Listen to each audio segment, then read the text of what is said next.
बेटी के पिता को हमेशा दुख में ही क्यों याद किया जाता है? क्या सच में बेटियों के पिता कभी बूढ़े नहीं होते, या अपनी बेटियों के ये सुपर हीरो अपनी बेटियों के लिए कभी बूढ़े होना ही नहीं चाहते?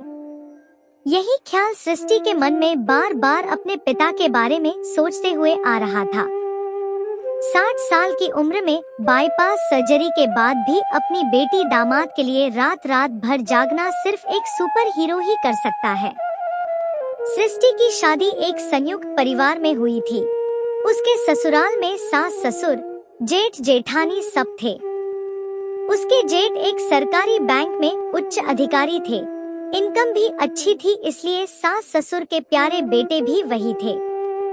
वही सृष्टि के पति अंकित एक प्राइवेट कंपनी में सेल्समैन की जॉब करते थे। अंकित की छोटी जॉब की वजह से घर में अंकित और सृष्टि को हमेशा कम ही आका जाता था।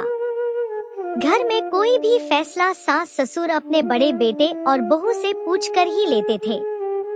अंकित और सृष्टि सब देखते और समझते थे, मगर परिवार में शांति और प्यार बना रहे इसलिए वो लोग चुप रहते थे। अंकित की जॉब मार्केटिंग की थी, इसलिए उन्हें अक्सर घर से दूर बाहर ही रहना पड़ता था।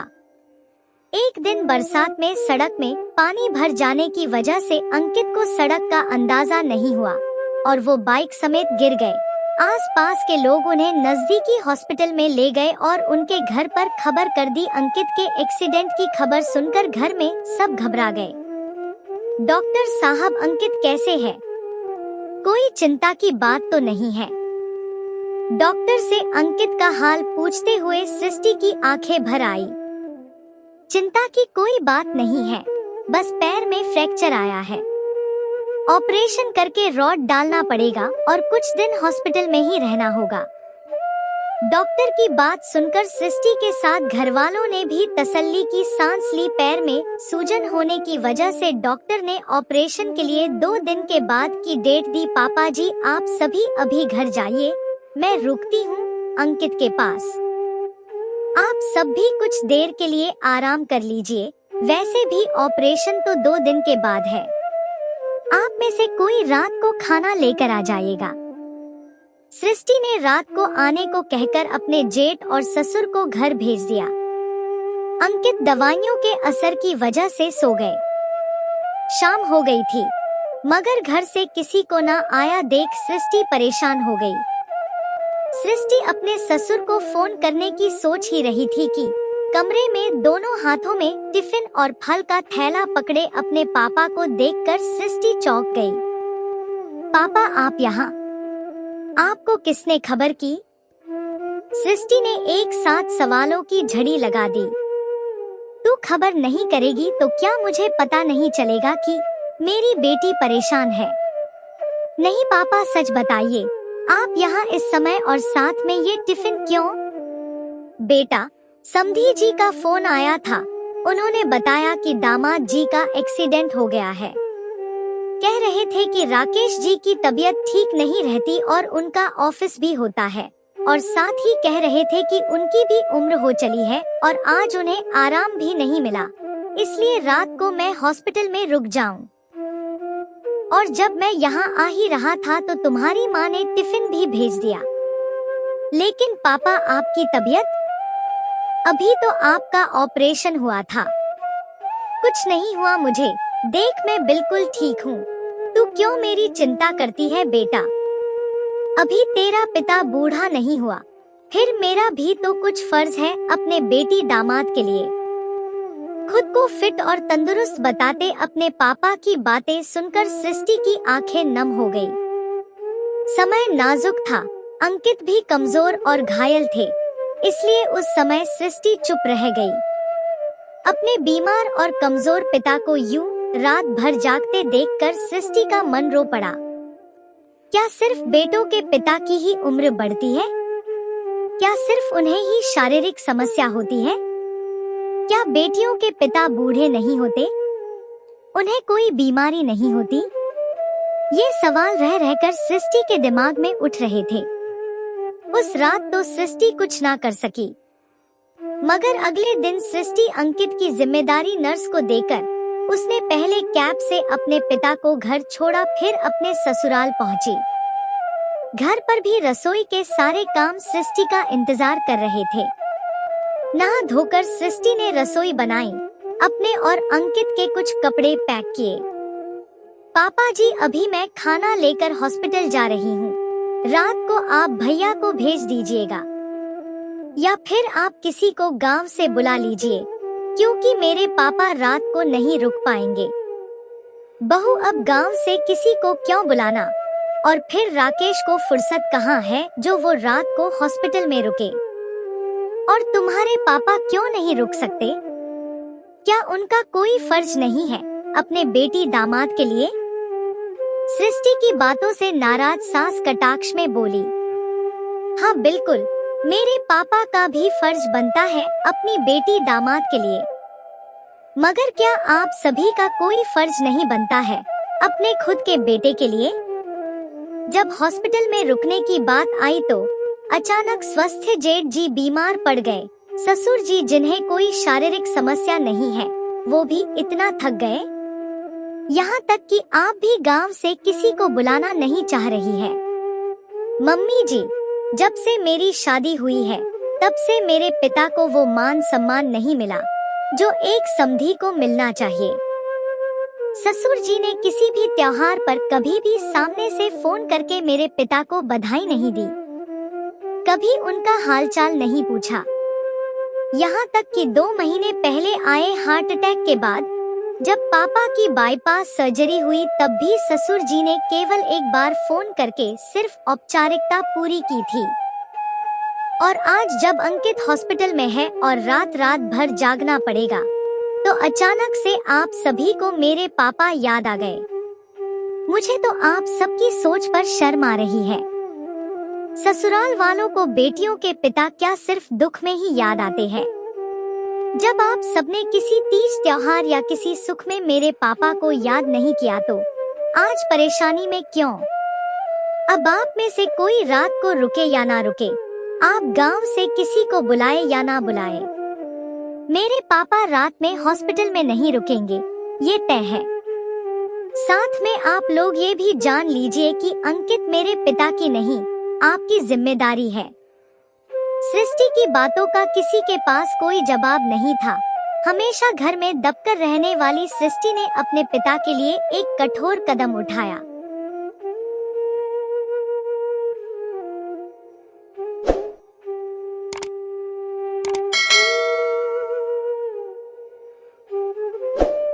ससुराल वालों की बातों में आकर छोड़ दी नौकरी। कार्तिक, मेरा प्रमोशन हो गया है। शादी से पहले ही कितना अच्छा सरप्राइज मिल गया। तन्वी एकदम से कार्तिक के पास आकर चहक कर बोली, अरे वाह, ये तो बहुत अच्छी बात है, लेकिन मुझे तुमसे एक बात कहनी है।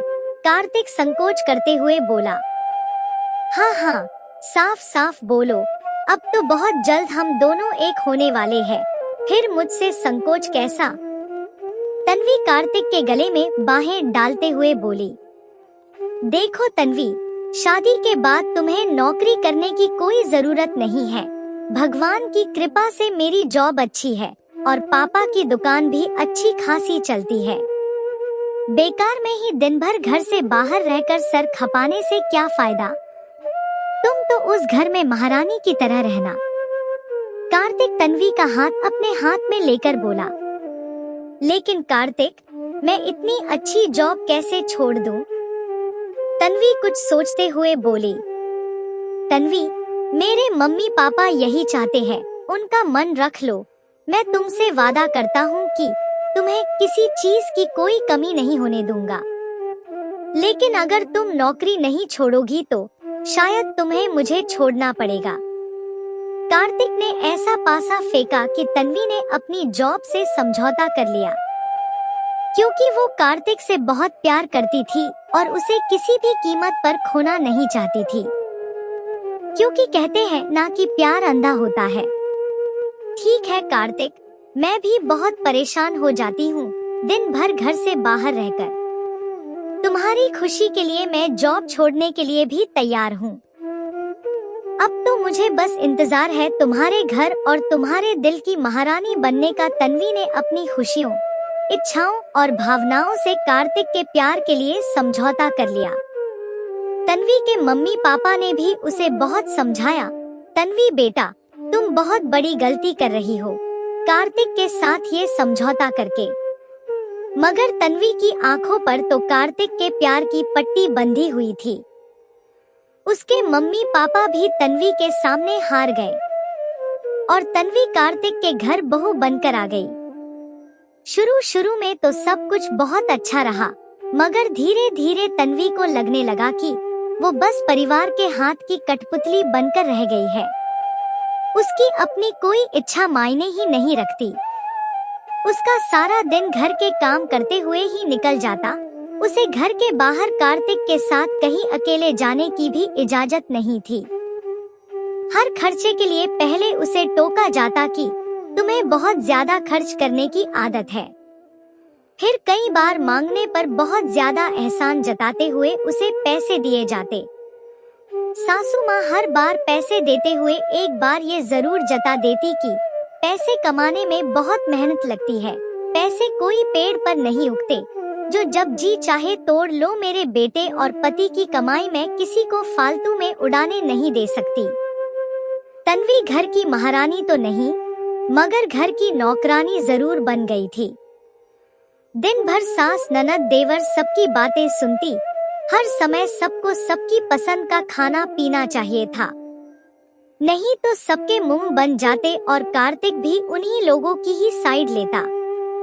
बेचारी तन्वी कहीं ना कहीं अपने समझौते पर बहुत पछताती, क्योंकि कार्तिक अपनी पूरी सैलरी अपनी माँ के हाथ पर रखता। दुकान की सारी कमाई भी सासू माँ के हाथों में ही रहती। अब तन्वी अपने फैसले पर बहुत पछताती कि उसने शादी के लिए जॉब छोड़कर अपनी जिंदगी से बहुत बड़ा समझौता कर लिया।